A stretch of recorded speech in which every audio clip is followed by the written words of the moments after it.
ಕರ್ನಾಟಕದಲ್ಲಿ ಎಲ್ಲರನ್ನೂ ಕೂಡ ಅಣ್ಣ ತಮ್ಮ ಅಂತ ಕರೆದು ಬ್ರದರ್ ಅಂತ ಕರೆಯುವಂಥ ಇವತ್ತು ಬ್ರೋ ಅನ್ನೋ ಲಿಂಗೋ ಇದೆ.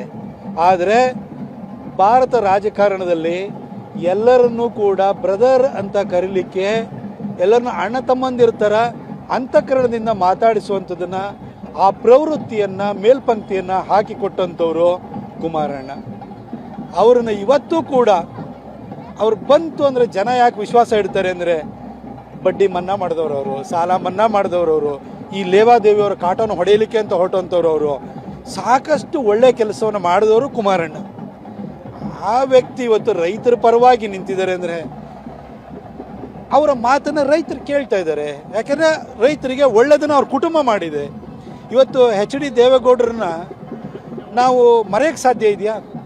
ಇವತ್ತು ಈ ಭಾಗದಲ್ಲಿ ಕಾವೇರಿ ನೀರನ್ನು ಉಳಿಸ್ಕೊಡೋದಿರ್ಬೋದು, ಕಣ್ವ ಡ್ಯಾಮಿನ ವಿಚಾರ ಇರ್ಬೋದು, ಯಗಚಿ ಇರ್ಬೋದು, ಹೇಮಾವತಿ ಇರ್ಬೋದು, ಅಪ್ಪರ್ ಕೃಷ್ಣ ಇರ್ಬೋದು, ಅಪ್ಪರ್ ಭದ್ರಾ ಇರ್ಬೋದು, ಪ್ರತಿಯೊಂದು ವಿಷಯದಲ್ಲಿ ನೀರಾವರಿ ವಿಷಯದಲ್ಲಿ ಕರ್ನಾಟಕದಲ್ಲಿ ದೇವೇಗೌಡರಿಗೆ ಸರಿಸಾಟಿಯಾದಂಥ ಇನ್ನೊಬ್ಬ ನಾಯಕ ಇಲ್ಲ.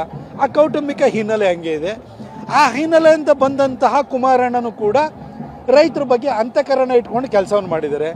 ಅವರು ಇವತ್ತು ರೈತರ ಭೂಮಿಯನ್ನು ಕಿತ್ಕೊಳ್ಳುವ ವಿಚಾರದಲ್ಲಿ ಧ್ವನಿ ಎತ್ತಿದ್ದಾರೆ.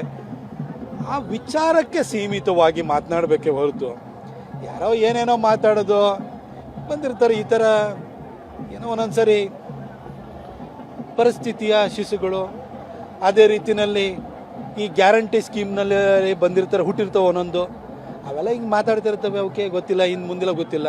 ಆದರೆ ಚಿಕ್ಕಬಳ್ಳಾಪುರದಲ್ಲಿರುವಂಥ ಬಲಿಜರು ಇರ್ಬೋದು, ಗೌಡ್ರು ಇರ್ಬೋದು, ನೆಕ್ಸ್ಟು ಇನ್ನು ಠೇವಣಿನೂ ಬರೆದಂಗೆ ನೋಡ್ಕೊಳ್ಳೋ ಕೆಲಸನ ಮಾಡ್ತಾರೆ. ಆದರೆ ನಾನು ಈ ಥರ ಸಾರ್ವಜನಿಕ ಜೀವನದಲ್ಲಿ 40 ವರ್ಷ 50 ವರ್ಷ ರಾಜಕೀಯ ಅನುಭವ ಹೊಂದಿರೋರನ್ನ ತುಚ್ಛವಾಗಿ ಏಕವಚನದಲ್ಲಿ ನಿಂದಿಸುವಂಥದ್ದು, ಅವರ ಏನು ಒಂದು ವಿಶ್ವಾಸಾರ್ಹತೆಯನ್ನು, ಅವರ ಕ್ರೆಡಿಬಿಲಿಟಿನ, ಕ್ರೆಡೆನ್ಷಿಯಲ್ಸನ್ನು ಪ್ರಶ್ನೆ ಮಾಡುವಂಥ ಕೆಲಸವನ್ನು ಯಾವುದೇ ಯುವ ರಾಜಕಾರಣಿಗಳು ಮಾಡೋಕ್ಕೆ ಹೋಗಬಾರ್ದು.